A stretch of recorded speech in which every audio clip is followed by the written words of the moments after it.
This is the brand new Galaxy S25 Ultra from Samsung. We're here at Galaxy Unpacked, giving you guys a first look. So in this video, I'm gonna run through the top changes or upgrades coming from the S24 Ultra, which was already a great phone and giving Apple's iPhone a run for its money. First up, the most obvious change that you'll notice right away is the camera bump. And while the layout is the same, it looks fairly similar, they did make the camera bumps larger, the actual rings, so it does look a lot more premium. Now for the next upgrade, this one is absolutely massive. This is the Snapdragon 8 Elite chip in this phone, and it is a huge upgrade. This is the first 3nm chip going into a Samsung device. That means that we're getting a lot more performance, a lot more efficiency that's gonna help with battery life, specifically 30% higher NPU for doing those AI tasks. The CPU is up 37% according to Samsung, and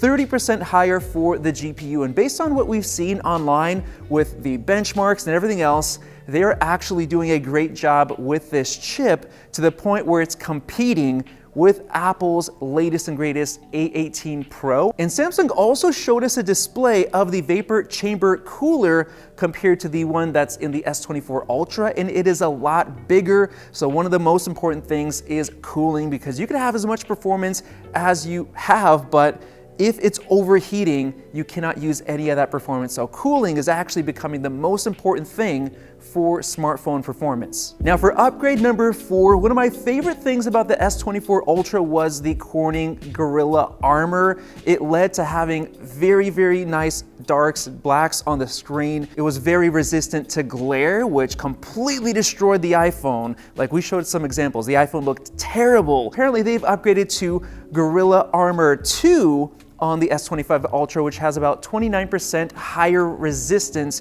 to cracks, damage compared to the previous one. Now for number 5, Samsung actually partnered with Google within One UI to bring this brand new Gemini panel. So when you press and hold, it kind of brings it up from the bottom, which is really cool. So let me show you guys how this works. Summarize the latest video from the YouTube channel Max Tech. Max Tech YouTube channel is about the iPhone 16 Pro Max. The author has been using the phone for 4 months and shares his thoughts on the exactly. So we listened to this, and surprisingly, it summarized the whole video and did a killer job. Let's actually test how it works on the iPhone with their Apple Intelligence. Let's see. Summarize the latest video from the YouTube channel Max Tech. And all it did was do a search on YouTube, and that's it.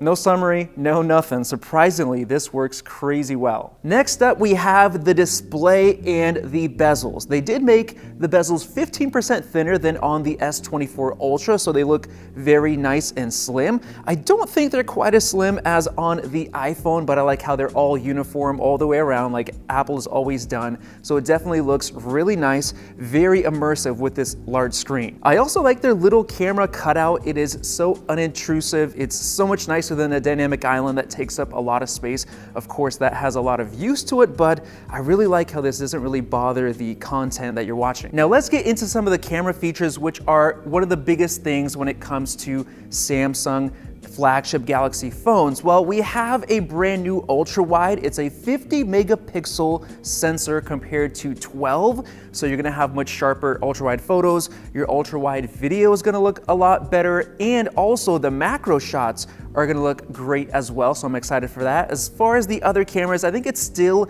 a 200 megapixel main, as well as the telephoto is still 50 megapixels. So overall, it should be a great camera system. I can't wait to test it out. Last year, it did a great job in our blind camera comparisons, and we're about to do some very, very soon. Now for the next upgrade, they did kind of change the corners of the phone. So surprisingly, compared to before, when you hold it like this, it no longer really digs into your palm like the S24 Ultra did. It feels really, really nice and comfortable. And they also made it lighter. It's about 15 grams lighter than the S24 Ultra. So it feels really nice in the hand. Next up, one of the most intriguing features that Samsung showed off and talked about is upgraded nightography video recording. Apparently, they're using some kind of special AI algorithms and everything else, looking at every pixel to see if it has noise in it for video in basically correcting and fixing it. They can even split up between static objects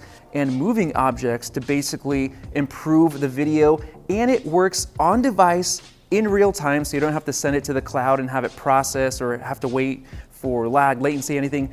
It's in real time. So I'm very curious about that because the iPhone has been the winner, the king for video on smartphones. So let's see how Samsung can catch up. Now, another new camera feature, one that Apple has been excelling at with their Apple Log video. Well, Samsung now has their own log with their own built-in LUTs. So for professional videography, cinematography, you can now use this with log to get higher dynamic range and a more natural look. So I can't wait to test this out, see how this turns out, especially after editing. We'll see how much better it is compared to the previous video that was honestly very contrasty, very saturated. Can't wait to get some kind of full control over that. Now, in terms of photos, they have a brand new feature in their Expert RAW mode, which is basically virtual aperture. This is basically kind of copying what Apple did with their kind of bokeh depth of field adjustment.